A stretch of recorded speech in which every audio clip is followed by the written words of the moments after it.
So what I've seen is it's still a lot of underdeveloped areas, but it's also a lot of very developed areas where people are thriving and wealthy, and and it's a lot of resources. And like you said, it's always like a puppet put in place or somebody corruptible that kind of stops the progress of the country. Or they've been corrupt. Yeah, exactly. Or they been corrupt from the beginning. So I mean, I don't know much about this guy Ibrahim, but from what I'm seeing or what I'm hearing, it seems like he's disciplined militant. You know what I'm saying? Well, So he definitely is.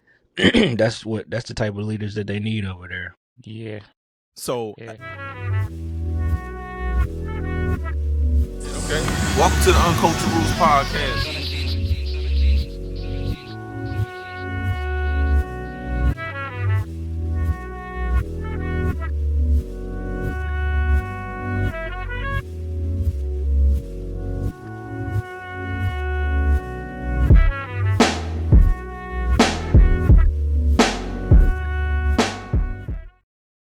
Welcome back to the Uncultured Roots Podcast. I told y'all consistency. I'm host 17. It's your man HM Hersham Bible. What up? What up? And this your man G Fly. What up, though, my babies? And we here. And if you looked at the title and thought about clicking on the video, the episode is called "The New MAGA," and it's not what you think. Make Africa great again. Show them the pendant, Hirsch. Yay. It's Make Africa Great Again, and we're gonna get into it. Yeah. You gotta show that thing off like you baby. You know what I'm saying? You know me, I don't need no introduction in this. Oh man. All right. How was y'all week, brothers? How was y'all week? Long. I was about to say same long as hell. Boy, then Friday it just slowed down even more. I already know. Like, man. Yeah, I work crazy overtime, man. I'm ready to get up out of here. Yeah. Yes, sir. All right. So let's start with the culture. The culture. What happened this week in the culture? Diddy rejects final guilty plea deal ahead of his trial for trafficking. He rejected a final plea deal. How y'all think it's gonna shake out? It's gonna be all or nothing. It's gonna be it's a toss up. All right. Who knows? I don't know, man. I wonder what the plea deal was, Apparently it wasn't enough. It wasn't a deal he couldn't refuse. Yeah, apparently it was too much time on the end of it. He was like, nah. I think his I'm lawyers... gonna take my chances.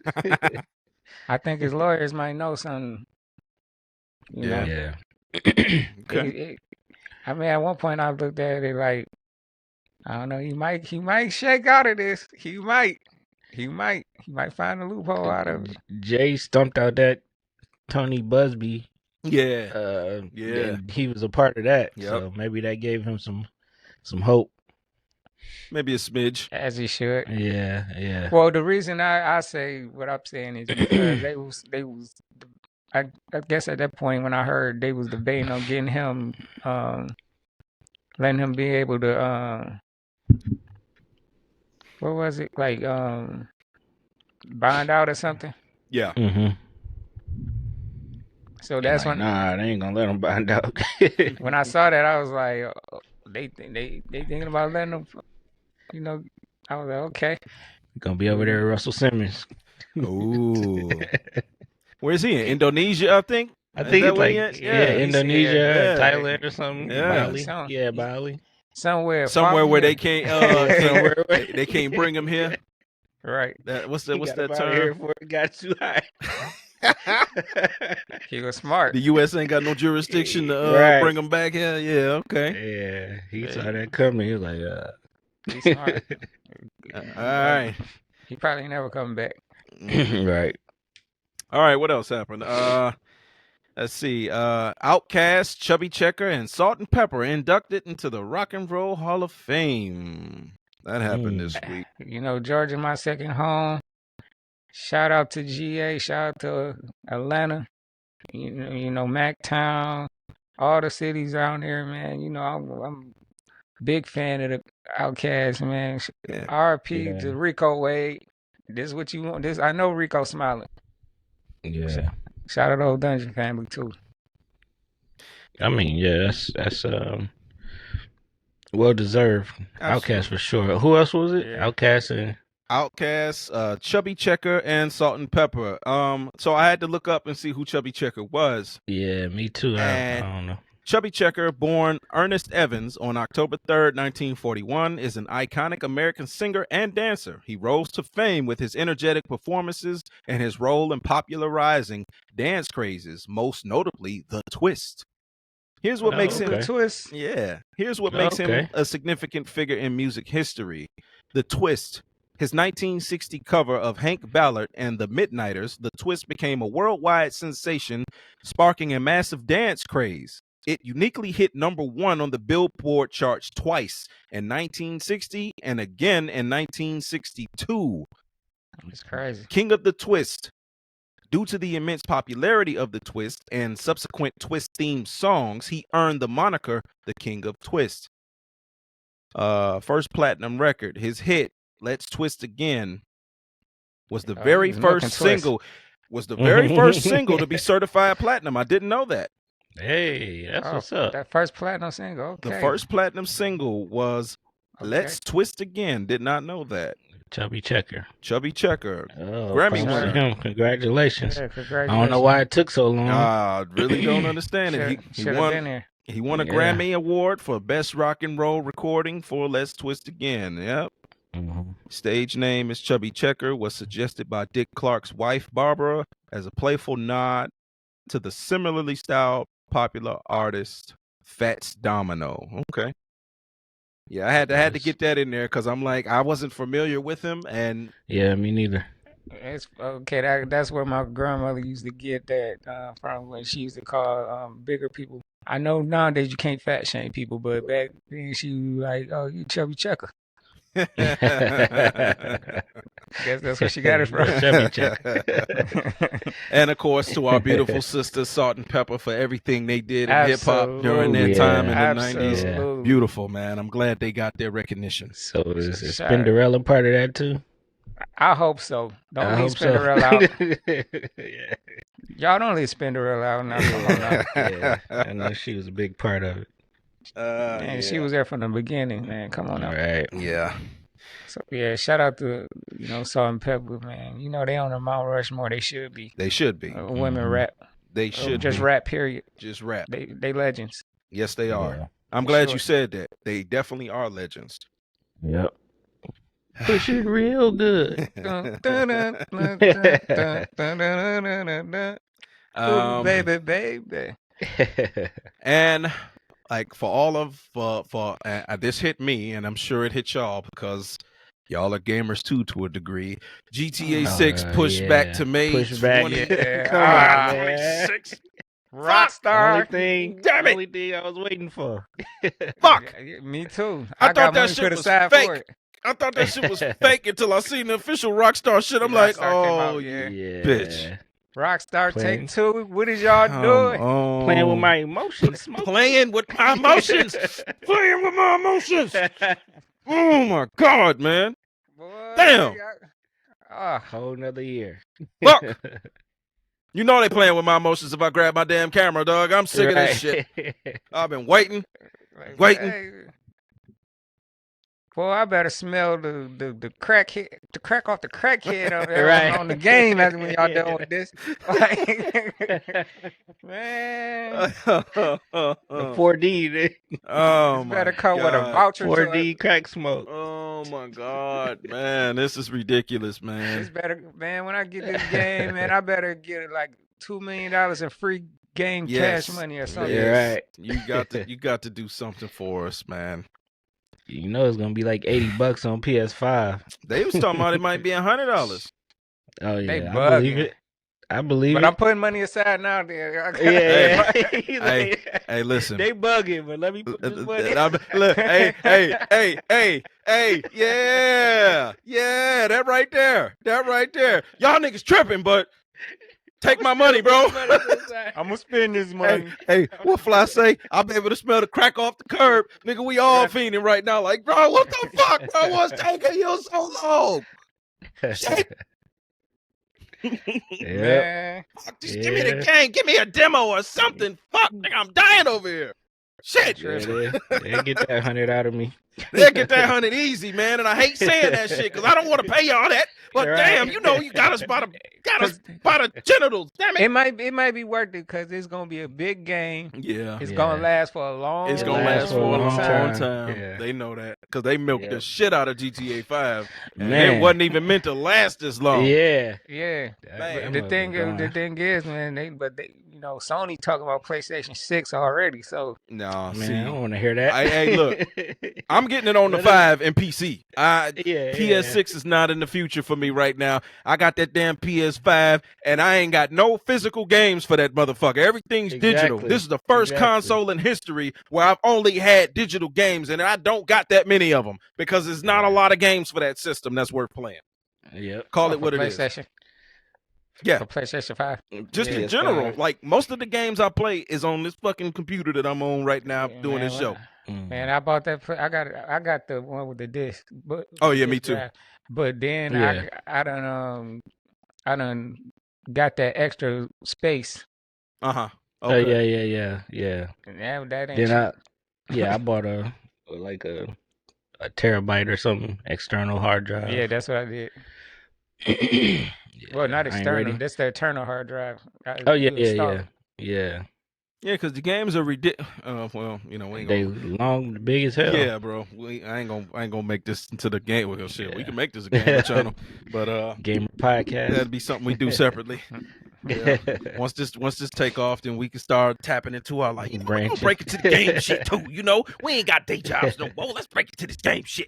We got time today. We got time to date all the time. And last, and I kept this one last on purpose because I'm not happy about it. Pistons eliminated in Game 6 by the New York Knicks. Yeah, one of my co-workers. That was a great series, though. Yeah. I mean, they young. They're young. So the future's bright. What I saw, the future's bright. Future's bright. Because they pushed New York to the edge. You know what I'm saying? And it was missing Isaiah Stewart too. So I think next couple of years they might be able to take it further. Yeah. Okay. And it might be a little fury in the Fly household with New York and Detroit. They go at it again. Nah, I don't think she. I ain't saying too much. I'm not putting too much out there. I'm just saying. I see what you're doing. Man. Brian got carried out of there. Oh, man, shut up. Stop it. Brian out. Hirsch, man. 4-1. The fuck, bro? Hirsch, shut the fuck up, man. So Brian is out to play. Hirsch. The YN got him out, bro. Oh, Ant-Man. God, bro. Why did you have Ant-Man to miss? it was already a sore wound for the Pistons, and then you had to talk about my Lakers? Man, my little cousin Tristan, I know he ain't happy about that. He love LeBron. Brian and I thought him and Luka was gonna really make a run for it, but I don't know. It didn't work out. YN's had something else to say. I'm gonna just edit this part out this episode. I'm gonna just take this part out because I don't like this Lakers slander right now.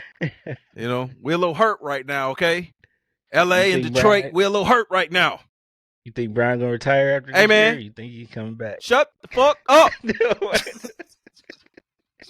It's a legit question, man. He's 40. You know what? We're gonna have this conversation in a week. Okay. On the cruise ship. First on the boat.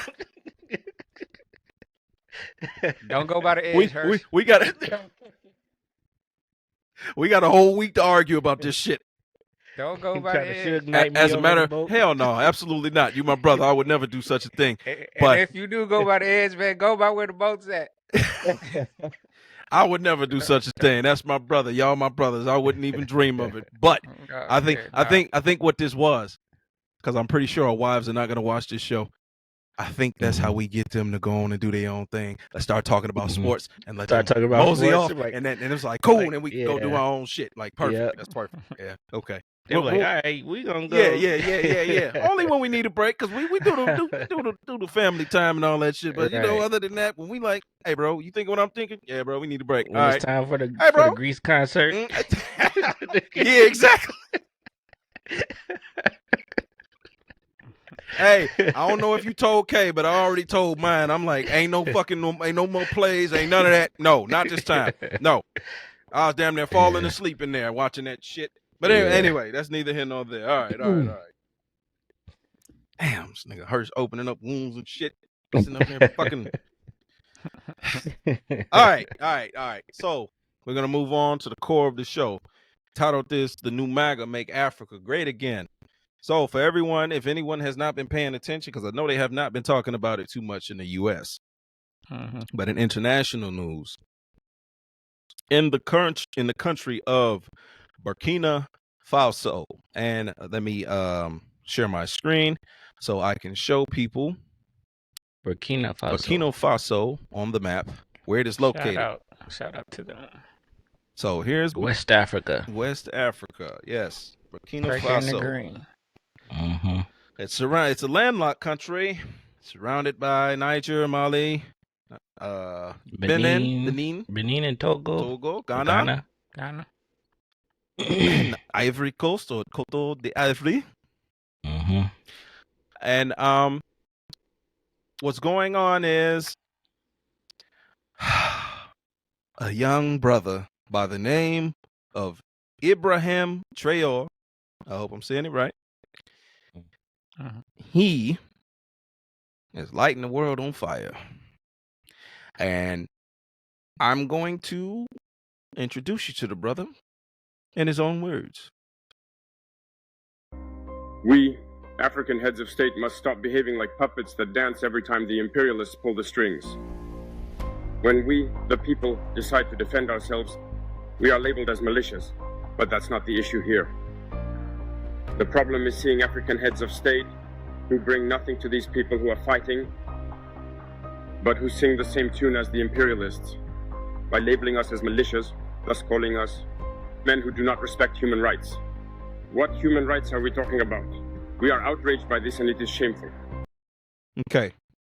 So I just wanted to introduce the man before we go into this and start going any further. So that's him. That's what he looks like. That's what he sounds like. This brother is a natural born leader. And they have tried to assassinate him over 20 times already. Dang. Yes. They are trying to get this man. And I said a prayer for him today. I really did. Okay. I was just about to say, man. Yes. Prayer coverage over that dude. All of Africa is praying for him. I sent him one from America. Hey, I'm praying for you too, brother. I'm praying for him. Absolutely. So we're going to get into the second one, because this one is going to be more of a breakdown. So Ibrahim Traore is bringing attention to something that's been happening in Africa for a very, very long time, for decades, which is Western countries manipulating, using, and abusing their power to control resources in Africa, to stage coups in Africa. We could talk about Patrick Lumumba. We could even talk about Ukraine. They did it in Ukraine. We could talk about plenty of countries in Africa that they've done this, in Libya. We can go on and on and on.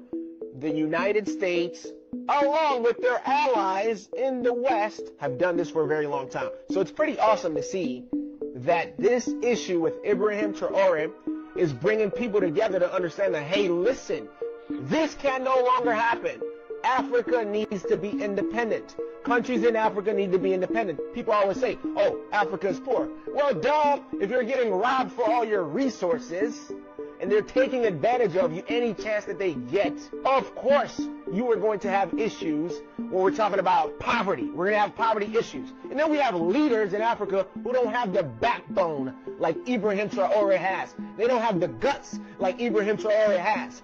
So he is bringing attention to a very important matter that you and your people need to know about. You need to share the word, let people know that what they're trying to do is they're trying to stage a coup, right? They're trying to stage a coup against Ibrahim Traore and his government so that they could put somebody in place who is a puppet, who will do the bidding for them, who will allow them to use their resources, who is corruptible. Ibrahim Traore is not corruptible. That's what he's shown. He's shown the guts, the balls, and people need to know about this. So share this message with people that you know, and let's raise awareness together. Yes. Now, seeing as you, Brother Hirsch, are the only one of us that's been to the motherland. So, as of now. Yeah, so far, because we definitely plan on going. Yeah, we definitely going. You gave testimony. You gave what it was like over there, and I mean, just in the area you were in. You weren't all over Africa. You one man. Yeah. I can't speak for all. Yeah, you can't speak for all. It's a very vast land. Very, Very vast. Very much.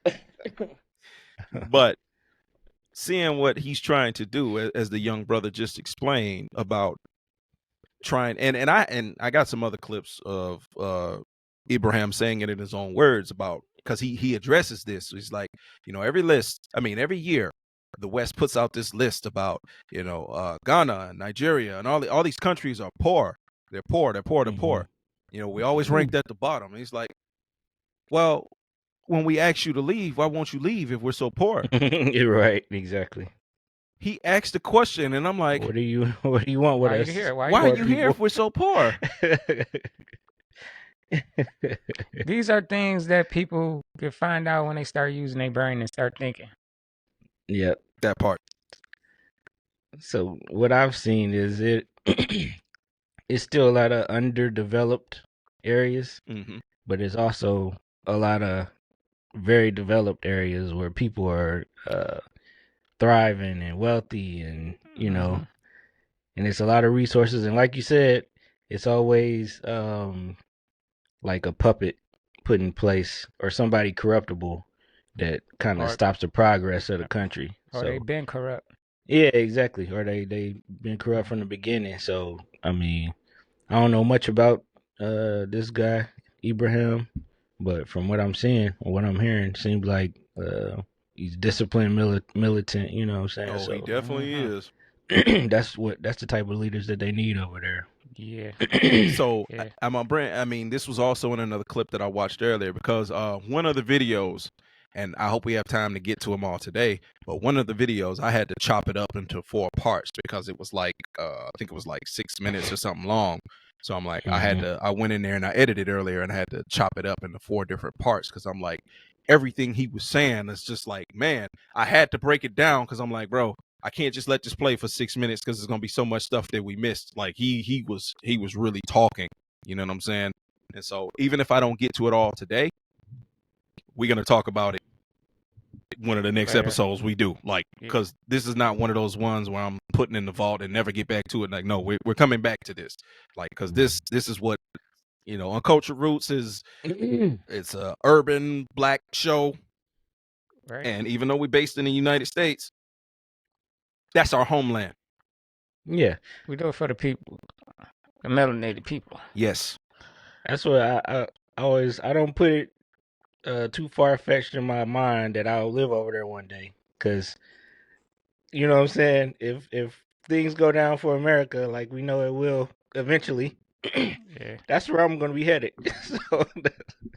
Yes. So I like to stay up on the culture and see what's going on over there, and I'm coming with you. I'm going home. I'm coming with you, damn it. Me and hers, we definitely had these talks. Yeah. Like, yeah, man, you look over there, put some money aside and see what we can do over there.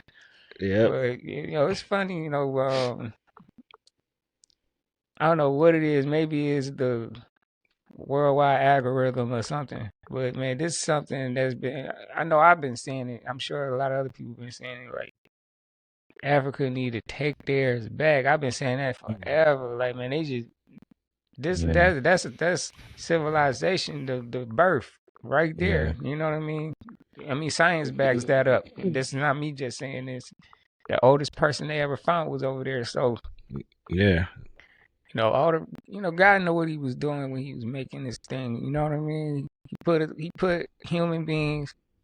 No matter what you believe in, God or Anunnaki, whatever you want to say, they knew they put human beings in an area to thrive in with all the resources needed. Yep.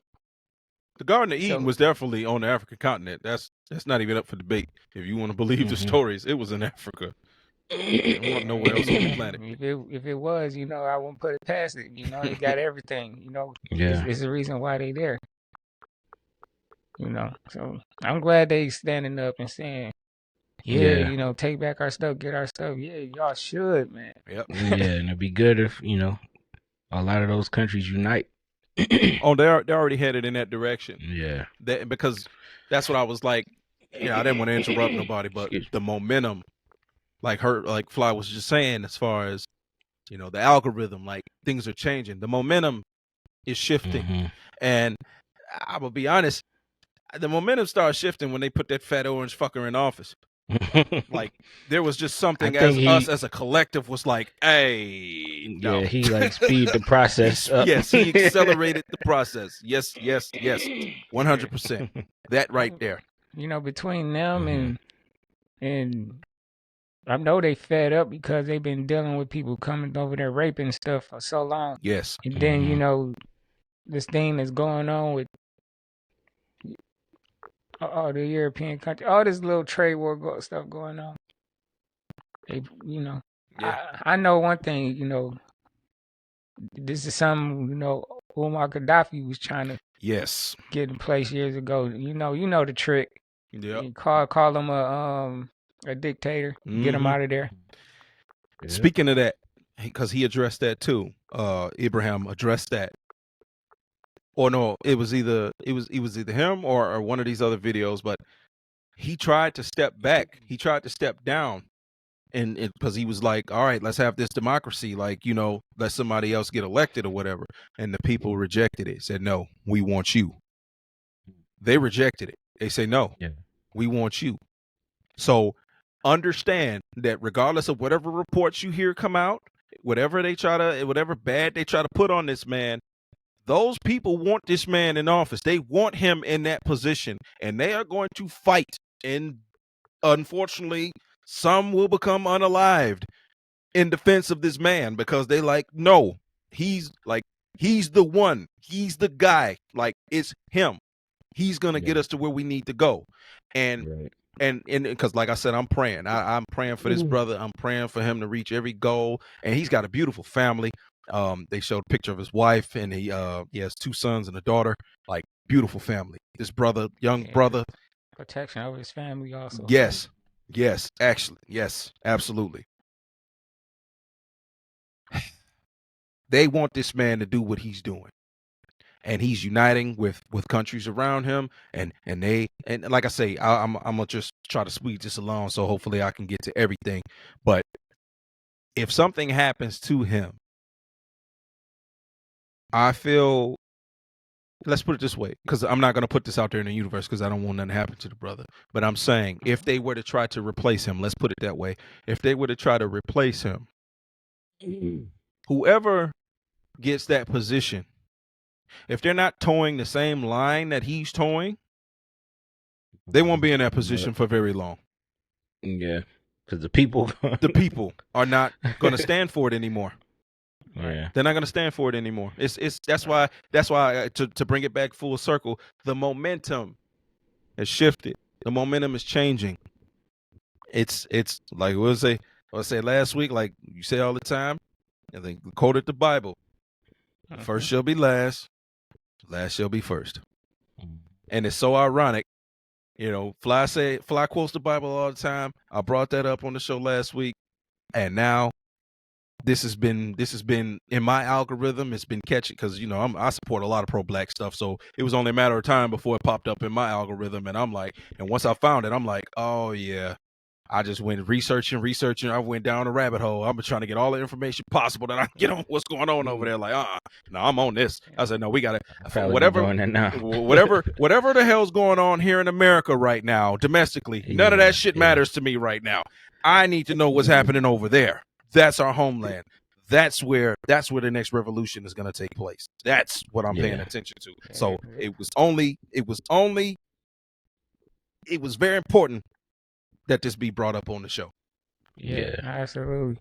Yeah, there's a reason. Well, for the audience, there's a reason why they be calling me Flash the Diamonds.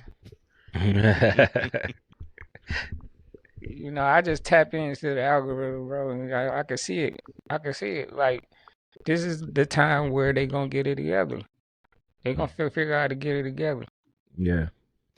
All right, so this next one, I guess this was a protest in France of people in support of Ibrahim Traore. That's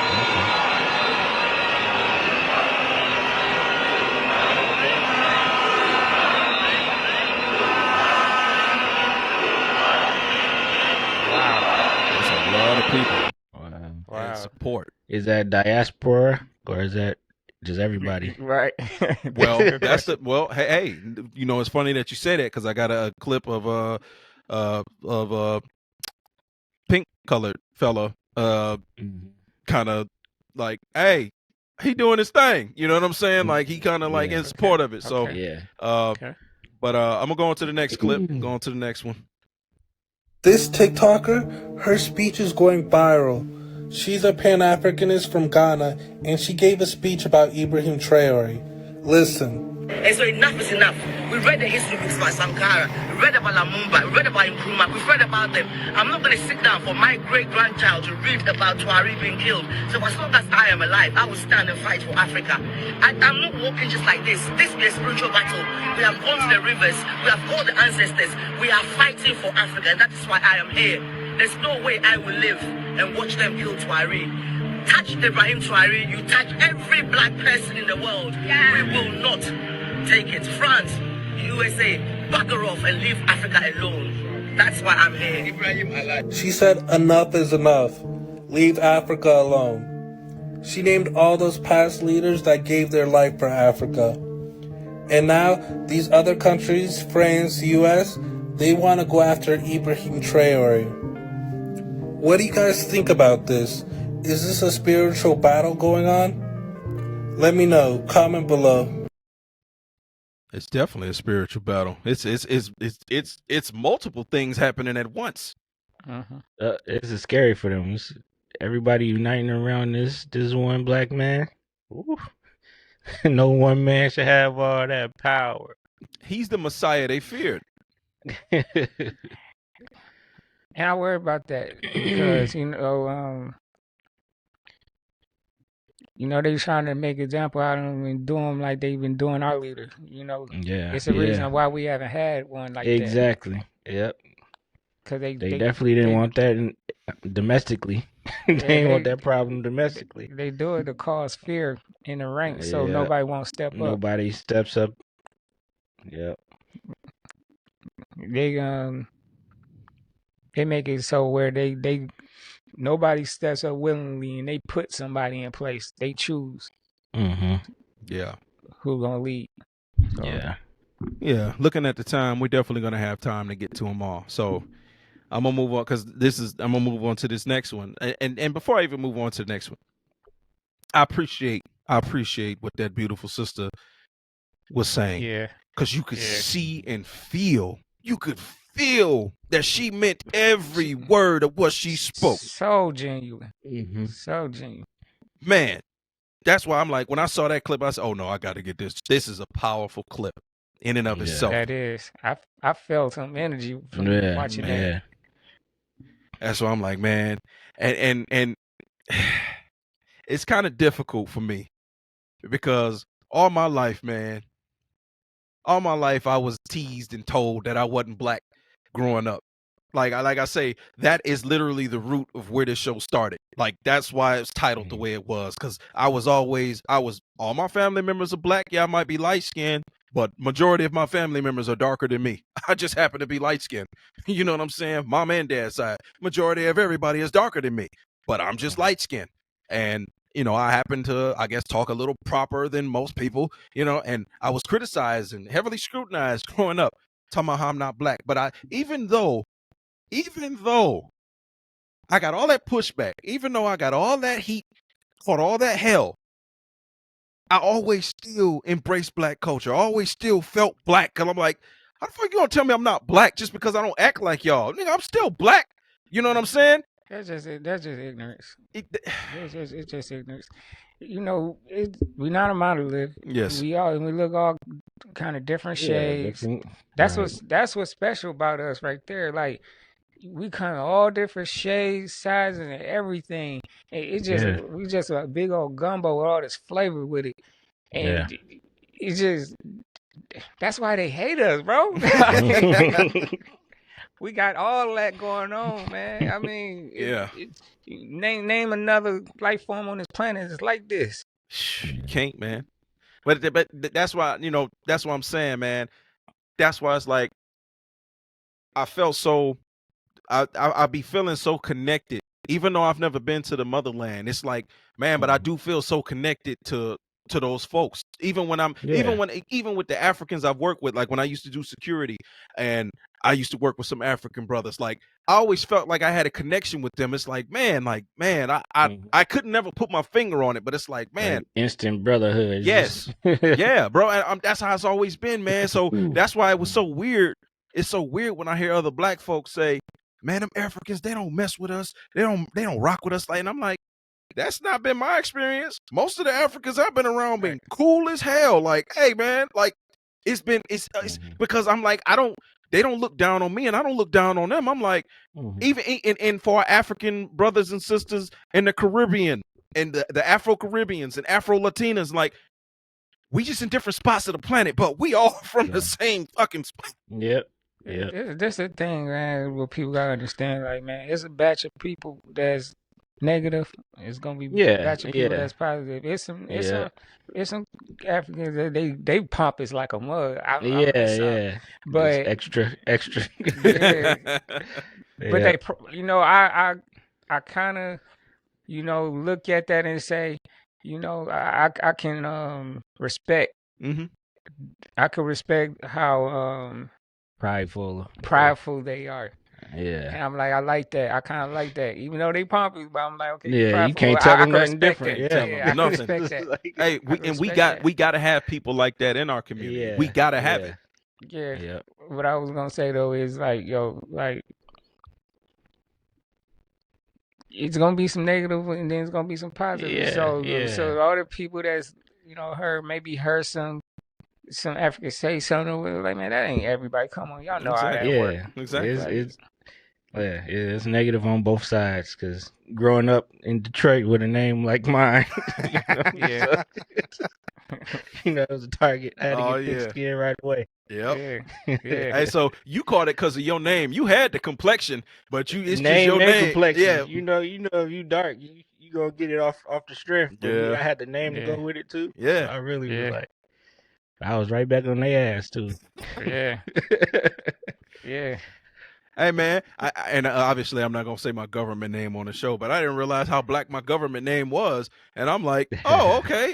Because I didn't think nothing of it. You know what I'm saying? But it's like, you don't see too many people that's not of our complexion with that name. That's what I'm saying. So I'm like, that's what I'm saying. So I'm like, I didn't realize how black my name was, but I wouldn't have known because how not black they made me feel. I didn't fucking know. You know what I'm saying? But then I got older and I'm like, ain't nobody else with my name. It's everybody's black that got this name. You know what I'm saying? So anyway, like I say, I'm not. That's neither here nor there. It's just one of those things where I think the Most High, I think God, Yahweh, however you refer to him, he made me to be strong-minded.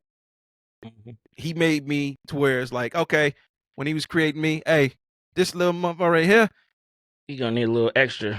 I'm gonna try. I'm gonna put him in a pressure pack situation. But the advantage I'm gonna give him is that He gonna be thick-skinned, have a strong-ass mind, and he ain't gonna let none of that shit phase him. Right. But life ain't gonna be easy, though. No. Nothing happened by accident. Yeah. You know, we got this journey, man, Yeah. and nobody can really walk it but you. That's it. That's it. And, you know, we all got these superpowers. Yep. That's it, man. Just you got to tap into yours. That's all. All right, because we could talk about this shit all day. All right, I'm gonna go on to the next one so we can try to get to because the last round of clips on this subject is gonna be Ibrahim himself. So I think this is the last one of someone else talking about him. Oh, this is the pink fellow. This issue of Burkina Faso and Captain Ibrahim Traore has suddenly become one of the biggest political issues in the world, trending regularly on social media. My own interview with our dear friend and guest Nico House on this very subject, literally on this exact subject, is one of our biggest, most viewed clips in all the history of the mother of all talk shows. It's in the millions. Millions of people have watched it on all platforms, including pirates by the dozen going out on TikTok, which is now a pretty regular thing. We're not always able to keep track of them in order to count them and claim the credit for them. But I can say that millions have watched what Nico House said and what I said about Captain Traore. It's even worse than you said, Amy. He didn't just accuse Captain Ibrahim of stealing Burkina Faso's gold. He accused him of stealing Burkina Faso's gold to pay for his own protection. Well, I wonder why he would need protection. Well, one of the obvious reasons is that both France and the United States are quite clearly committed to killing him. What is it about Captain Traore that they want to kill? Well, in addition to the great strides forward that you have adumbrated, this very week, the Burkina Faso government abolished all education fees. It is now free to go to nursery, primary, secondary, and university in Burkina Faso. What's not to love about that? Traore has nationalized the building of the country's roads when he discovered that the private French companies that were hitherto building the roads were charging up to 100 times more for the building of those roads than the government of Burkina Faso itself can do. And so he's brought it in-house. There's now a public works department in Burkina Faso, in Ouagadougou, which will henceforth pave and lay roads across the whole country. Oh no, he's a monster. In Ouagadougou is the capital of Burkina Faso. I forgot to mention that. And look, you see, that's why I was glad. That's why I pulled that clip, because I'm like, okay, it's someone that don't look like us that recognized and called it out. He called it the BS. out. Yeah. Flat out. Name the two countries. Obviously, they want to do him in. It's free obvious. Education? What? Free that. They building their own roads? Yes. Yeah, he gotta go. He's a monster. This guy's evil. He's kicking our people out of the country. But it makes sense now, doesn't it? It makes sense why they're trying to get rid of him. Oh my God. God forbid you want to do everything on your own. Right, exactly. Boy. God forbid you don't want to pay 100 times more than what something costs. That's what I'm saying. Like, and put your own people to work. Nationalizing. That's the thing. All these. Yeah, that's what. Excuse that's me. the era we in, right? Nationalization, right? Yes. Everybody's kind of going back into their own, country, and so why don't you leave them the hell alone? Let them do the same. privatization, the reason why privatization is so popular over here is because you got to understand the source of where this propaganda is coming from. Privatization is popular because the people that are already in power with all of the money to be able to fund the propaganda made their bank off of privatization. So of course you're going to try to pop up what keeps the money flowing, but you know that it's not a good system for everyone else. It's just good for you. Right. That's the selfishness. So when you bring up talk of nationalizing anything, whether it be the roads, the banks, or anything, all of a sudden now, like you say, oh, he's evil, he's got to go, he's a monster. What are we doing here? Nationalizing anything. But you got to think, wouldn't you want to nationalize something like those things? Because it's the people who are supposed to run the country and run the government. You can't have a government without people in it. We don't have robots in charge. So I want to say I won't put it past them to think about it. Not yet. I think we'll be long gone before that Robot happens. governments. I think we'll be long gone. But man, I just all right, we still making good time. So here's part one of Ibrahim giving a long talk. This is the one I had to break down into 4 separate parts. They enjoy saying it every year in their economic surveys. Burkina Faso is the poorest country, Mali is the poorest country, Niger is the poorest country. We are ranked among the last. Very well.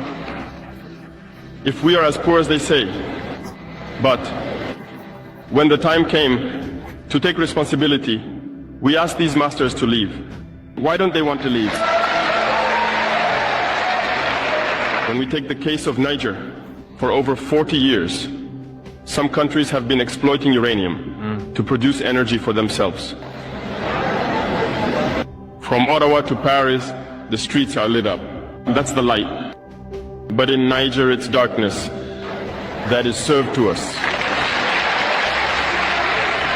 When you go to our states, our lands are riddled with holes, everywhere in search of precious metals like gold, but often there isn't even the slightest accessible road to reach the areas where they exploit gold, let alone some basic social services.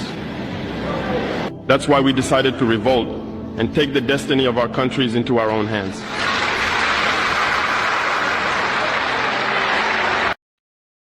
So that's part one. So, I mean, I did repeat, I already mentioned some of what he was already speaking on, but look at you see his demeanor. You see how clear that he talks. Very well spoken. Yeah. He's direct. Very direct. Yeah. This is This is why you're the problem. That's why he looking like a problem, because see, anybody could tell the truth. But when you tell the truth and you got it, the energy like he has, and people follow that, that's when somebody become a problem to the status quo. Yeah. It's not just the words, it's the power behind the words, behind the person that's speaking the words. Yeah. Like they got an aura and stuff, right? It's just something different. You can tell. Like you can point them out. You know it when you see it. Yeah, exactly. It's like he did his research. Like he knows what he's talking about. You know, just like Malcolm X. You know what I'm saying? He could go deep. You can't catch him off guard with an off-brand question. He gonna be right back at you. So sharp. You sharp. Yeah. I seen. Oh, go ahead. Go ahead, man. No, I seen one of the sister, and I didn't because it was so many videos that I pulled, and I could only, because I'm like cramming for time, and I'm like I got to put the most important ones, but I had to take part of what she said out of it, and because she's not from America, I think her accent sounds like she's in the UK, but she's a sister, but she was talking about this particular subject, and she said something along the lines of, to each other, for us as a people, we need to be like Martin Luther King. But to the others, we need to be like Malcolm X. And I thought that was so freaking powerful. I thought that meant so much when the way she broke that down. I'm like, my God. Imagine if they would have came together and strategized together. Bro. That's what. Yeah. That would have been, like you say, a problem. Well, they wouldn't want that. Yeah, I think they probably seen that coming. Yeah. Yeah, I think because they had started like communicating and they all started. So they was like, we gotta. you know, see who they got first. Yeah.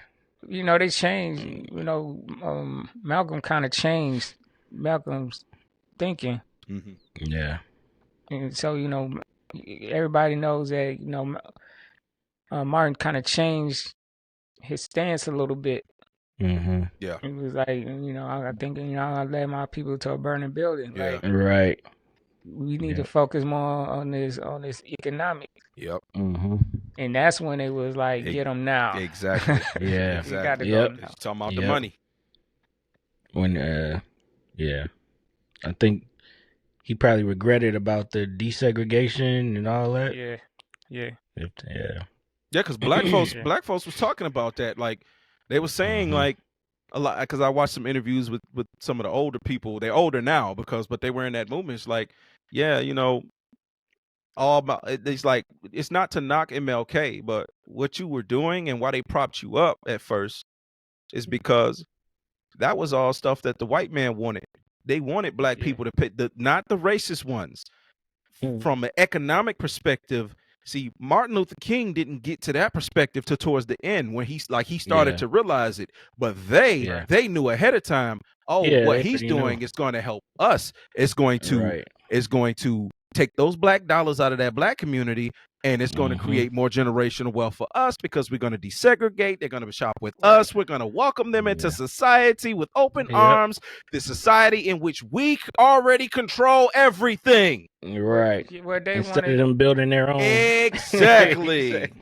You know, the reason they did that is because they wanted to take the path of least resistance. Yes. Yeah. Because any other way they would have to keep bombing like they've been doing. Yeah. You know, all these other, like they did Tulsa. Yeah. Flooded like they did the city down outside of Lanier. Lake Lanier, yep. And all these other places, you know, they would have to keep doing this. And of course it'll become a real issue. You're bombing and killing your own people in your own country. And you know, that's it, you know, that's crazy, but they decided, you know, we ain't gonna hurt them now. Yeah. We'll watch him. We'll put this tape out of him talking to some woman. Yeah, because only a few years later in the 70s where they put all that drugs and stuff in our community, like, oh, we got them right where we want them. Now they integrated. Now we about to continue to hurt them. Yep. Yeah. That's all it was. And I'm not one of those people.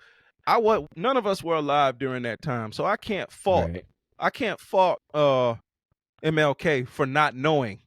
Like, he didn't know. Yeah, you don't know what you don't know. He didn't know at that time. The thing about him, you know, we not faulting him. Yeah. He was preaching on something that he thought was best. He thought was he the right believed way. in it. Yeah. Well, we gotta remember what his roots is. He's from the church, and the church tell you to love everybody. That's right. You know Turn what I'm the saying? other cheek. Yeah. And that's how it should be. Yes. We should love everybody. You know what I mean? But you know, we dealing with some people who don't want to show no love back. Exactly. That's where the Malcolm part comes in. Right. Right. You know, I mean, God ain't play with the devil. You know what I mean? He showed his hand, and he, you know. Yeah. You gotta rebuke him. That's right. Yeah. All right, let's move on to the second one. There are many other examples. But when we decided to do so, well, we were approached by some armchair slaves to deliver the message of their master, because they had created this kind of polymer chain that rises to the head of our states to serve them. And we came to break the chain. And it's inconceivable for them. They approached us and asked us to fall in line, to become part of the elite that must lead Africa. because they have a trained and conditioned elite that they must follow, who are embedded in that chain. We refused Bawafat to fall in line with them, and from then on, hostilities began. They have infiltrated our areas with several mercenaries, trainers. Agents have descended into the Sahel, hoping to carry out barbaric, cowardly attacks against our populations, hoping to incite them to revolt. In addition to these on-the-ground attacks, communication attacks, manipulation, and disinformation are rampant in their ranks. But the people of the Sahel have understood, and never again will they be manipulated. They know where they come from, they know what they are doing, and they know where they are going. He called them armchair slaves. Armchair slaves. That's a new one. I was about to say, you got to incorporate that into the lexicon. Yeah. Call him, what's up, my armchair slave? No, man. Like I say, I he knows what he's talking about. He knows what he's doing. He said, we were approached. We were approached by some armchair slaves, which means you want me to get in line because you want them to fall in line. Yeah, you represent those powers that be. Yeah, exactly. You want me to be a puppet. Exactly. You causing too much chaos. You need to just play along like a good old boy. Good old boy. Be good. And he said, when he said no. Step and fetcher.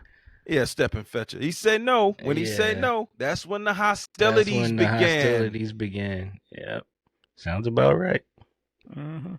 I am so glad that he's putting all this out in the open for us to see it. The truth is finally coming to the light. What we've always known, we've always talked about this in conspiracy circles or whatever and whatnot. This is the reason why I don't necessarily consider myself a conspiracy theorist, but I pay attention to them because there's a lot of truth in them, and there's also a lot of bullshit in them, but there's a lot of truth in them too. And they flood the zone with a bunch of bullshit to keep the truth buried. And this brother has dealt with about over 20 at this point, I'm assuming, over 20 assassination attempts. I think this brother knows what he's talking about. Yeah. And he knows the people that's coming after him. He's just being polite about it. Yeah. That's I don't know if I ain't gonna front. God know who he put in those positions. I'm a strong man, but I don't know if I'm that strong to be able to lead an entire continent. I don't know if I'm that country, the whole continent. I'm not even gonna front. I'm not even gonna lie to myself. Like, bro, I would like to be that strong. I really would. But the amount of pressure that this man has to be dealing with, the amount of pressure and stress that I know that he's under, and for him to still be able to keep a straight face, a poker type player's face, staring right direct. Hey, we doing this. I think the people giving him the strength to go ahead. That's a great point. I think hopefully he's inspiring other leaders of some of these countries to start some of those getting a backbone and do the same. Some of those generals that they were showing, they were in attendance. Yeah. He's inspiring others. Yeah. Mm-hmm. Like I said, I saw one country. She was the president or something. She was like, "Yeah, man, if you ain't got no visa." She kicking people out. You ain't got no visa. Great. She ain't playing. Like, great. A lot of them not playing. And they shouldn't. Yeah. It's time. It's time. It's time. It's time. It's time. Yeah. All right. Let's see. Go to the third one. We will no longer allow this. People are awake and fighting today, not for ourselves, but for future generations. And thank you all for the fight that is being waged. This never makes us cry. We will not tremble. We will face it We will fight for true independence, for our freedom. Because to scare the people of AS, these individuals only have 3 terms in their mouths: democracy, freedom, human rights. Of course, their local lackeys are only elected in a democratic, free and transparent process, according to them, their values. What could be more normal? That they want to impose this on us, because they are the ones who set the rules. Very well, we have decided to take responsibility for ourselves. That's why on July 26, 2023, when Niger decided to turn the page, the armchair slaves and their masters got on their high horses. They put their local lackeys forward and decided to wage a war against the Nigerian people. So we said, anyone who dares to attack Niger will face us, because we will wage a relentless war to the last drop of blood against anyone who dares to attack our state. Hey. That brother is so powerful, bro. I'm So damn now near I'm about to getting the shed a big tear, picture. bro. I can't do it. I'm getting a bigger picture now. He's getting other leaders to stand up too. It's Man, not just his country, and they see the domino effect, and they like, nah. hey, I almost teared up watching that, bro. I'm not even gonna lie, bro. Yeah, it's powerful. That's why I said, see, I think I'm doing a pretty good job at how I'm breaking this down, because y'all weren't necessarily aware of what was going on at first, and now you're getting a better picture of it, because I wasn't aware either. You know what I'm saying? And now I'm like coming up to speed, and I'm like, let me bring my brothers up to speed. Now, once I start getting the full picture, I'm like, no, let me bring them in, and I think I'm like, I think I picked out the right clips and everything to show, so we can all get there together. You know what I'm saying? Because I'm like, bro, this brother's powerful. And I love the way he say, hey, anybody attack them, we there. He's not just talking about his That's gotta- country. He's gotta talking work. about other countries as well. Yeah, so that's dope. This is going to be a bigger problem. Yeah, now I understand why This is why going to they be a tried bigger 20 problem. times. Now I understand. Yes. It's And I not got just one one more. rebellious I got one country. more for He's yeah. Hey, see, I don't know if it's going to work this time. I'm saying I don't know if their intimidation tactics are going to work this time. I don't know if it's going to work. Nah, I think this is gonna be one of those areas where it's gonna change everything, because now it's gonna, if anything happens to him, it's outwardly, we all know what happened. Mm-hmm. So, it's probably gonna cause an issue Yeah. with the people, Oh, I'm pretty confident it will. Like, and it's gonna force countries how to try to change things, how they do stuff. Not to say that it's gonna abolish it altogether, because I mean, let's be realistic. Yeah, you gotta crawl before you walk. Yeah, you gotta be realistic about who we dealing with. Mm-hmm. yeah, I just had this thought. I'm just writing it down right now. I can't say it on mic because for YouTube, but I wrote it down, so I'll make sure to bring it up when we're done with the show. And you're gonna understand why I couldn't say this on mic. So, but I wrote it down. But when I tell you, then you're gonna be like, yeah, you definitely couldn't have said that on air. But anyway, yeah, I got one more, and then actually I got two more, but I got one more of him, but then I got another one from another guy who's popular on TikTok. I know Fly has seen some of his videos, and so yeah, let's go there. This statement, this decision we made yesterday is relevant today and will be relevant tomorrow and forever.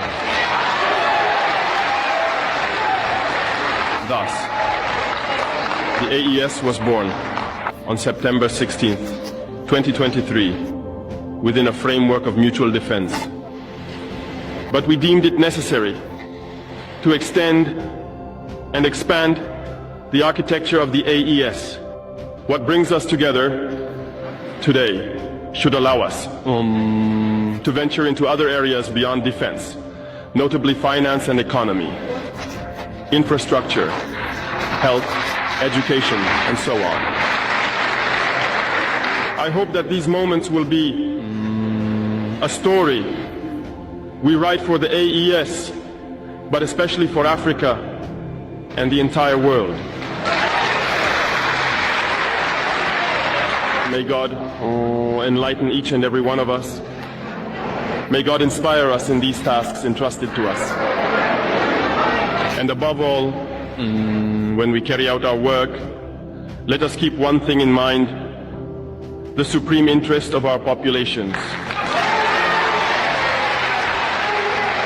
With that, we pray once again to the good Lord to accompany us all in our various tasks, to protect our fighters, who, thanks to them, allow us to sit here and discuss the future of our states. Once again, thank you, people of Niger.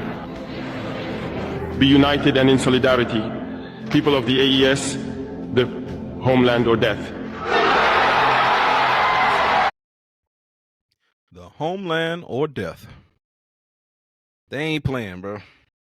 So AES, was that something like NATO for It's Africa? an alliance. Yes, it's an alliance between of the Sahel states. This is what I gathered. I couldn't get the exact acronym of it, but it's basically an alliance of the Sahel states. So, he said, homeland or death. Man, they're not playing. They're not playing. And they're being backed by Russia and China. This is what that's the other part we're not talking about. Yeah. They're being backed by Russia and China. I mean, that's already known with the with the BRICS thing, right? Yeah. I mean, there's plenty of problems with the BRICS thing that we could go into, but we're not going to do that on this episode. But because it's not, I'm not saying that from a U.S. Standpoint. I'm saying that from countries that are in BRICS themselves that are having internal problems with it. Like, well, wait a minute, like. They don't want certain countries to be at the forefront. Like, no, you're not going to dictate to us. Either we going to be in this boy equally or we not going to do this shit. You know what I'm saying? That's the issues they having. All right. So the AES stands for the African Economic Summit. It's the Alliance of Sahel States. So it's a confederation formed between Mali, Niger, and Burkina Faso. It originated as a mutual defense pact.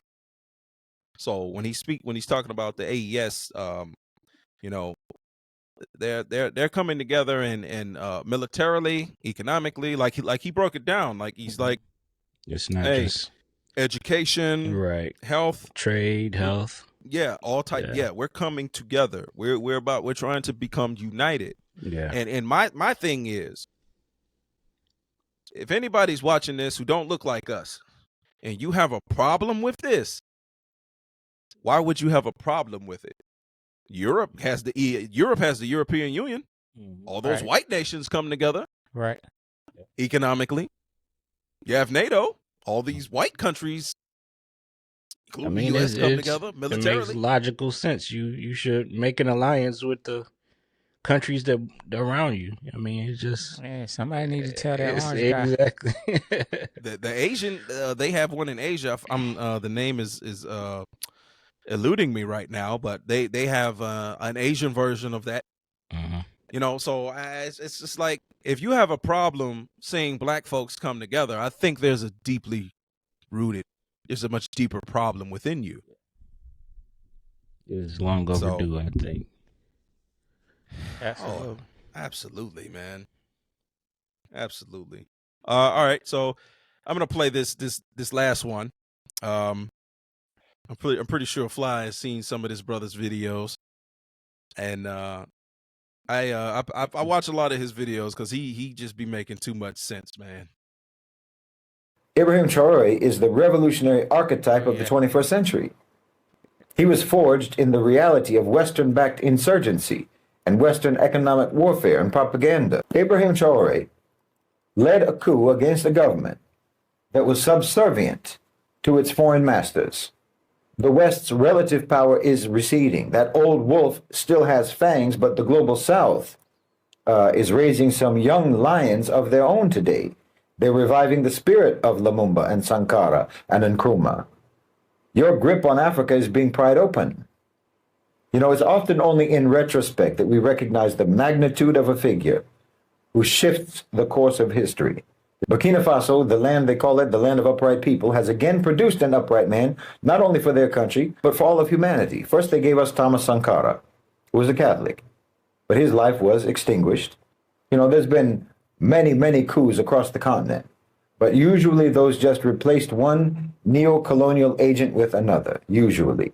But Ibrahim Traore is different. He's not just changing the government. He is uprooting the whole system of neo-colonial domination, and he's succeeding. He's understood what many people have failed to grasp, which is that independence is meaningless if you don't sever the control of the owners and controllers of global financialized capital. Exactly. He's understood that security is a myth as long as it depends on the military patronage of your former colonizers. And he's understood that sovereignty is impossible under the shadow of Western tutelage. That's why I like watching this brother's videos. That was well explained. Yeah. That brother breaks this shit. Broke it down like a fraction. I said, I gotta throw that one in there. It's basically independence with air quotes, because you still dependent on these colonial. It's not independence at all. Yeah. Exactly. We still want you to need us, right? So we can control you. Mm-hmm. So, yeah. You can't be free if you're paying for it. Exactly. You know, this is unrelated. I did a video the other day, for my channel, and it was in relation to getting to the core of the problem here in the United States about it doesn't matter who the hell we vote for. You have to get to the core of the problem. And I mean, yeah, I have a big gripe against Republicans. Democrats have their issues too. There's a lot of shit that I disagree with them about too. So I ain't letting them fuckers off the hook either. Fucking spineless, weak bone bastards. But get to the source of the problem. And in America, at least, the source of the problem in our politics has always been money. People can be bribed. People can be bought.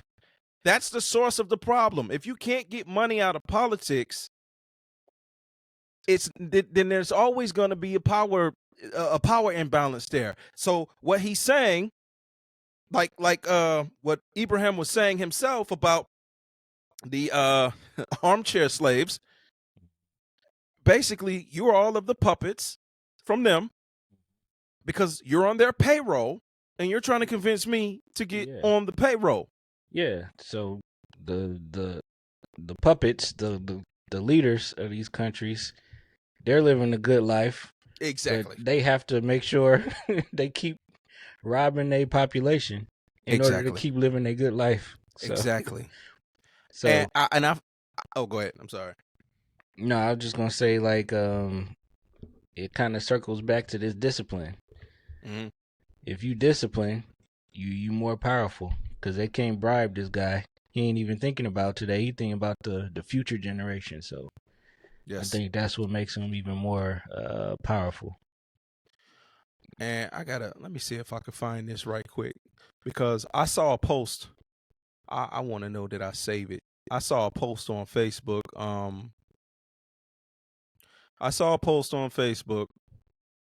Because it was showing that a man was paid. He was offered $5 million.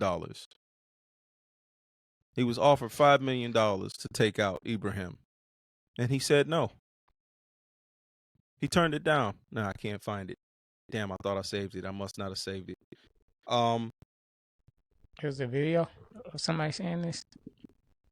Well, they quoted him. So again, then you can't believe everything you see on the internet. Yeah, that's all I was about to say. You can't believe every single thing you see on the internet necessarily.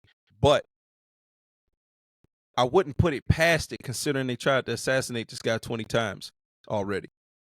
Yeah.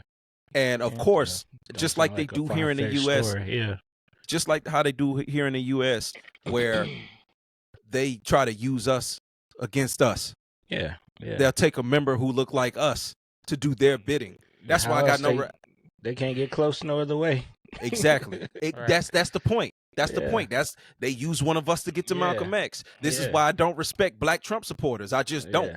I don't respect black Trump supporters at all. You're gonna vote the same way a white supremacist does. I ain't even gonna call you my G, my dude, my brother. You ain't none of that shit. Nigga, I'm sorry. And again, you can feel whatever way you want to feel about Democrats, granted. But I do not see white supremacists voting Democrat. Because if I did, I wouldn't be voting fucking Democrat. I can tell you that much. The fuck you voting for the Democrats for? What do you know that I don't? But I see where all of y'all lean. Y'all lean to these motherfuckers. And then I look at the demographics of your party, and it's mostly white motherfuckers. So, hell no, I'm not voting with y'all. Like, look, politics aside. When you just look at the demographics of each party, Democrats got more people of color in them for whatever reason, whatever the fuck you want to say, policy wise, whatever. They know how to talk to us. Maybe they do, maybe they don't, whatever. Everybody's got their biases and whatever the fuck they believe. That's fine. But when you look at the makeup of each party, it's majority white over there. And you with these motherfuckers who, because there's already been stories that come out of these black Trump supporters talking about, well, they're not on board. They wouldn't let me in the rally, but I support Trump, nigga, because you don't look like them. That's why. You stupid I'm sorry. I let the N-word slip. I gotta I gotta try to catch that and edit that. But I've been seeing a lot of stuff lately where people been like, I guess they've been riled up and outraged that black people haven't been standing up and saying anything about what's going on. They so shocked. It's like, I don't know why. Yeah.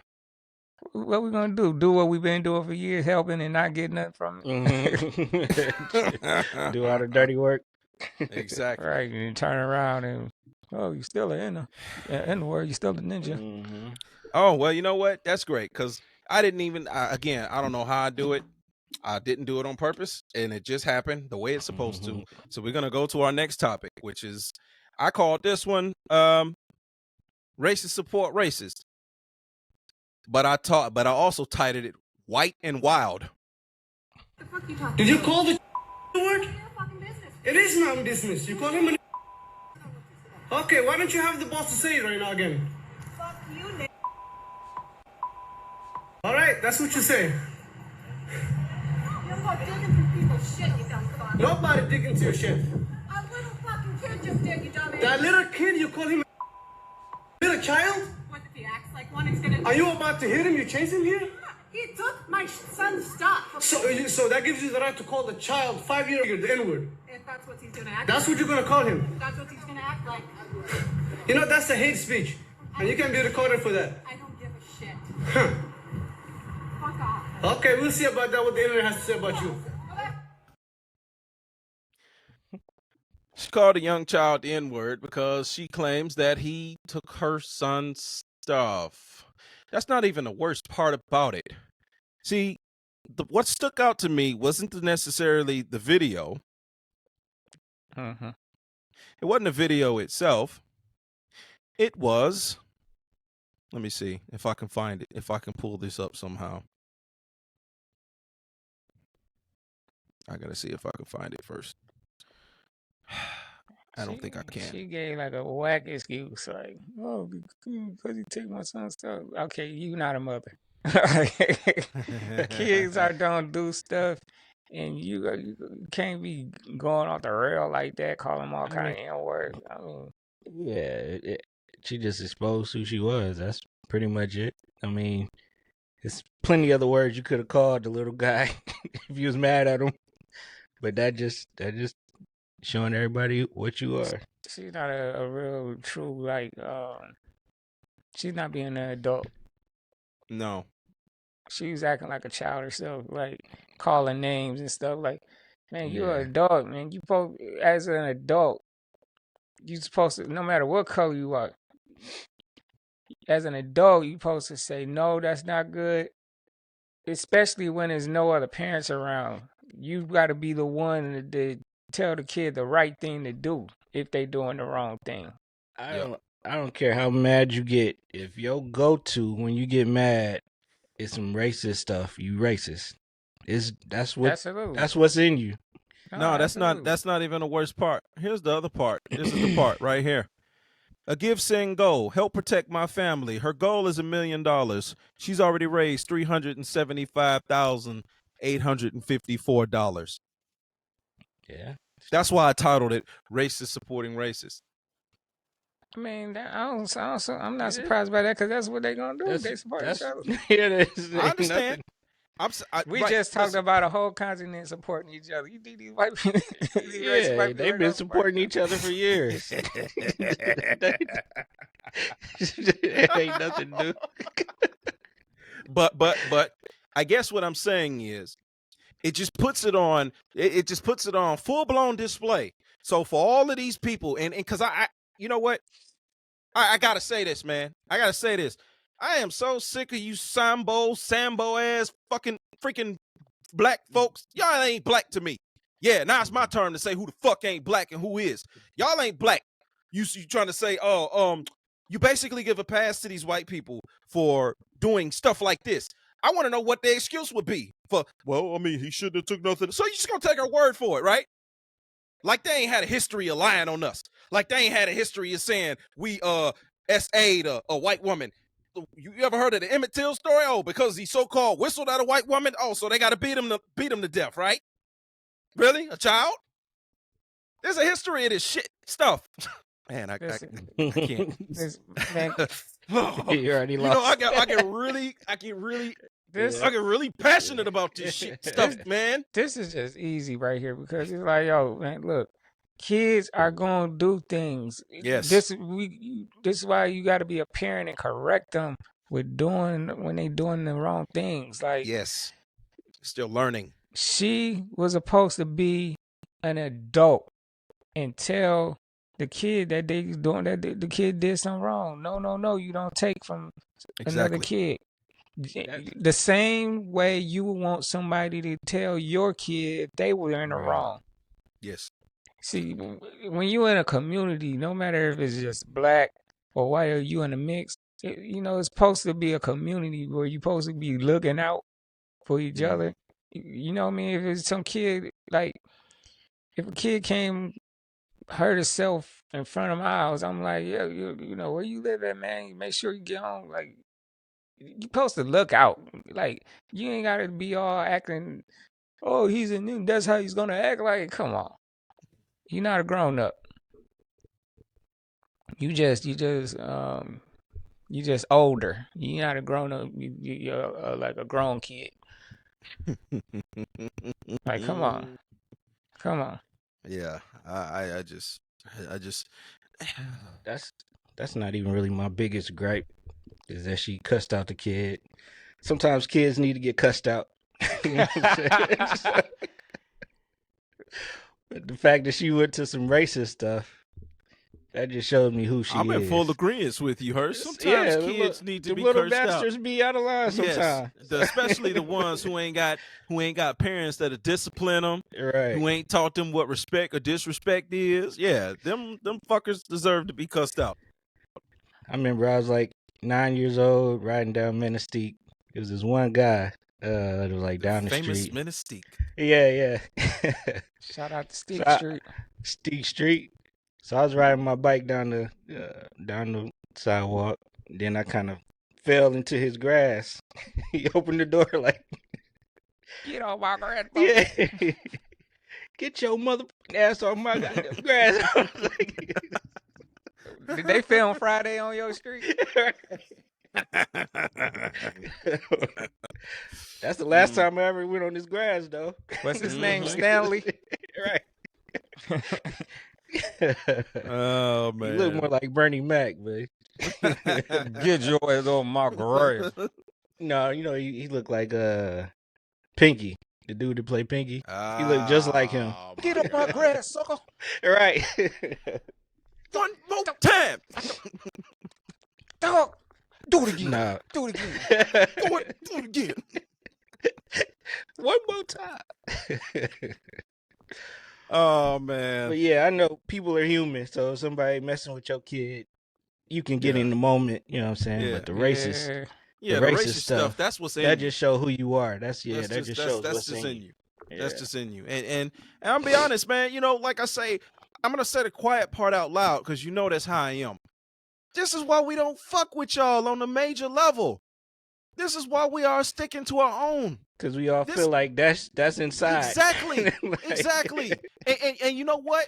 You know what I'm so happy? You know what I'm so glad that's really happening right now? And I can say this shit with my chest. I am so happy that you are being judged by the color of your skin instead of the content of your character. I can honestly say that. And I don't care if you don't like it, because that's what you've been doing to us forever. You've been judging us by the color of our skin instead of the content of your character. So for the good white folks out there, because some of you exist, there are some of you who really down with the cause, who really be like, man, I can't stand it. My people like this. I hate this shit. I respect y'all. I got respect for you. Bad people I still can't invite you to the cookout. I still can't. I'm not one of those black folks that's going to tell you can come sit on the porch, but you can't come to the cookout. We might slide a plate through the door for you. But if you watch Sinners, you understand exactly what I mean. Everybody can't come in. Some stuff just got to be for us. Cookout is that. We can have our other areas where we do our thing and co-mingle, but no, can't come to the cookout. Just like I don't want to come to whatever shindig y'all doing. Shit, I'm straight. What shindigs do they got? Listen, I don't know, but if it's a gathering where it's a bunch of them and it ain't too many of us, I don't want to be there. What they got? Tupperware parties? Some of the good white folks, they won't invite you anyway because they know they family racist. And that's what makes them good white folks. And that's what makes them good white folks. That's what make them good. Yeah. That's what make them good. Like, nope, I already know how to get down. You know you what? You don't want to come. It's not you don't want to come, bro. You don't want to come. Hey, I you know what? Don't take this the wrong way. I don't want you there. Yeah. Be like, and they be looking sideways like, you know what? I could take the hit, man. I got you. I know it's not coming from a bad place. I know where it's coming from. Some of the best ones gonna tell you. Yeah. People ain't all that good. Yeah. You don't want to be over there. Yeah. I don't want to be over there. That's why I say I got respect for them. I got respect for. That's why I say I'm not gonna sit up here and shit on all white people. And the ones that are gonna get in their feelings gonna take offense to what I said. I don't give a fuck. I don't care. The real ones know. That's what I'm saying. They got it. They understand. Like, no, I'm not gonna. I can't sit up here and shit on an entire race of people. That wouldn't even be remotely fucking fair. Yeah. No. We just ain't built that way. But Muhammad Ali said it. He said it the best, man. And I don't want to butcher his quote, but he said something in reference of if it was 10,000 white people outside and 5,000 or 6,000 of them meant him harm, is he gonna let any of them in his house to be safe? I don't know which one of you are mean me harm and which one of you don't, so I'm not letting none of y'all in the crib. That's essentially what he was saying. Now, that's not the exact quote. Exact quote. Paraphrasing. Yes. Yeah. But that was said back then, and it made so much sense today. It's like, I know it's not all of you. I just don't know which one of you it is. I don't know. Right, exactly. So I'll just distance myself from I all. have to play it safe. I gotta play it safe. And you can't be mad. Don't be mad at me. Be mad at your folk. Yeah. Be mad at your folk for creating the environment and the conditions that caused me to have to be this way. And it's not just me. Most of us feel this way. And a lot of people just won't communicate it out loud. And I don't blame them. Most people don't want that target on their back. I don't give a shit. I'm already being persecuted. Y'all know what I mean. That's an inside thing. I'm already being targeted and persecuted against anyway. So I'm not going to shut the fuck up with what I'm saying. Yes, sir. Listen, you don't understand, man. When you got people like Ibrahim out there going to bet, I think what the little shit that I'm doing, I think this is a suffice. What I'm doing is nothing compared to what that brother's doing. Yeah. Shit. My bad, Fly. I didn't mean to cut you off, but I was just kind of in the... Yeah. Get your shit off. That's definitely a need for that. Get your stuff off. Look, if we was trying to get monetized, it ain't happening this episode. You know, it's just I already blew that. I messed that up already. So I mean, the subject that's gonna be. Oh yeah. You'll throw us to the bottom automatically. Yeah, automatically off top. So, I mean, if you're watching this, that means you're a real one. That means you really rock with us. That means you really support us. If you're watching this, that means the thumbnail grabbed your attention, especially if you're watching it this far. That means you're definitely interested in Black affairs and a Black perspective. You know, shout out to you. Yes, sir. You know? Oh, yeah, absolutely. Yeah, shout out to if you stayed this long, shout out to you. Shout out to you. You the real MVP. All right, so we don't have a hit or miss this week. Hirsch thought I was lying, and I'm not gonna hit the button because we do not have a hit or miss this week. We do not have one. But what I do have is a new segment we're introducing to the show, and I probably got to try to come up with a graphic or something for it. A new segment of the show called They Said It. They Said It, Not Me. And the show has been a little on the heavy side. We've been talking about some real genuine topics. We need shirts. We need shirts. We've been talking about some real heavy topics today. So I wanted to kind of lighten it up a little bit towards the end. And it's called They Said It, Not Me. And so, you know, we're just going to give our perspective on what some of these nice young ladies are saying. I'm tired of not being a wife. Uh-oh. Like, I'm sick and tired of not being a wife. I'm sick and tired of doing everything myself. I want to be like, oh, my husband got that. My husband going to do it. You know what I'm saying? Like, I'm tired of it. I want somebody else to do it. I want to sit back and be a lady and not have to be a man all the time or handle things like a man. Like, I want to be a lady. Like, where is my husband at? Where are you? You know what? I am so tired of you playing games with me. Wait till you come get me. Leaving me out here with these dang on gremlins. Come get me, boo-boo. Don't you love me? Who's going to tell women that only 5% of the men in the world are over 6 feet tall and only 1% of the world's population earns over $250,000 per year? Who going to tell them? Oh, they raised the ceiling to 250? Right. That ain't what I really ain't going to get nobody. Jeez Louise, man. No, look, I started laughing because as soon as she said, you know, I want my husband to do that, or where my husband at? You know, I don't want to have to do all this stuff. I saw her face. He was like his whole face changed. Like, what? Like, that was a red flag for him. He was like, nope. No. Why you do that? Her, she just want to be a lady. She want to be a lady. Oh man, what y'all brothers think about what those ladies are saying so far? I can see why. I understand, you know. It sounds like she might have changed her tune. Like, that wasn't always her tune. No. Oh, that boss babe stuff is out. It's out the door. They see it ain't all it's cracked up to be. It ain't all it's cracked up to be. Mm-mm. So now they want a husband. Listen, man. I'll go with the second video, especially with the height thing. It's like, yo, come on now. Yeah. Like, those things really don't matter. It really don't matter. Like, how is he treating you? Mm-hmm. You know, how is he being a husband? is he doing the things he's supposed to do? And you don't. What if you'll meet somebody, he got everything except he ain't 6 foot tall. What if You gonna throw that away? Or if he 1 inch shorter, like you gonna break out the measuring stick? Right. So okay. Some of them will. Nah. So you gonna trade that in can't for ride a cat? this ride. You're gonna trade that in for whiskers? Okay. Okay. Cat ain't 6 foot either. Exactly. And that's the irony of all that. That's the irony of all that. Jesus Christ. And then, like she said, who gonna tell them about, most people? That's the part I never understood. Like, don't y'all know? Don't y'all see these numbers? Everybody. That's gotta be girl math, right? That's exactly what I'm thinking. You took it right out my mind.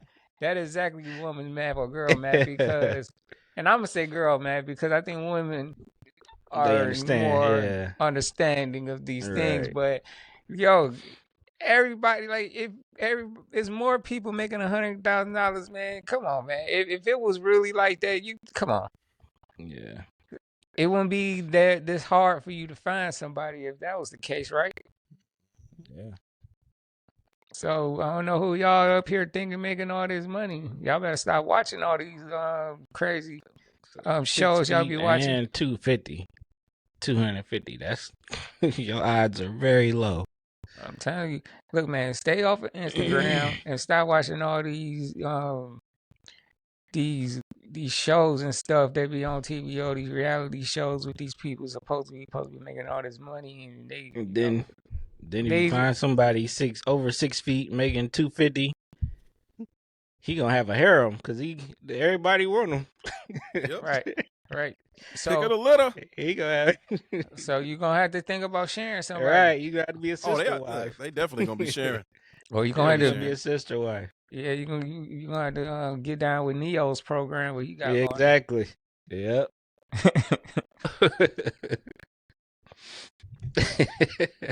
They don't want to share though.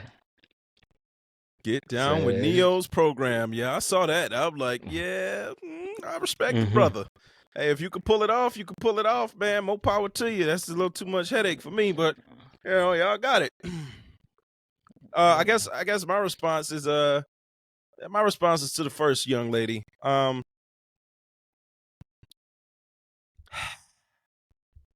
If you think being a wife means putting everything off on the man, then you're not ready to be a wife. Yeah. I'm just gonna be brutally honest. Mm-hmm. Me and Hersh are married. Fly is gonna get to whatever he chooses to do. If he chooses to get married or whatnot, if he wants to join this so-called club, I plan on it. And every marriage is not the same. My marriage is not the same as Hersh's marriage, and vice versa. But what I know about his marriage and what he knows about mine is our wives don't have that mentality. They do not share that mentality. Yes, me and Hersh are expected to do certain things as men. Yes, that is the responsibility and the role that we will play as men. Abso-freaking-lutely. But if our wives don't have the mindset of, oh, we're just going to make them do every single little thing. That's not how marriage works. Because if you think that, then A, you won't be married. And if a man is stupid enough to get to that point where he actually marries you, you won't be married for long. Loneliness is in your future. You know what video I'm looking for? A video where the woman gets on and don't say, where's my man that do this, and instead she gets on and say, I can't wait to see you because I'm going to do this. Man, you got better off finding a leprechaun with a pot of gold at the end of the rainbow with a bowl of Lucky Charms. And the reason I say that is because that's over 6 feet. Or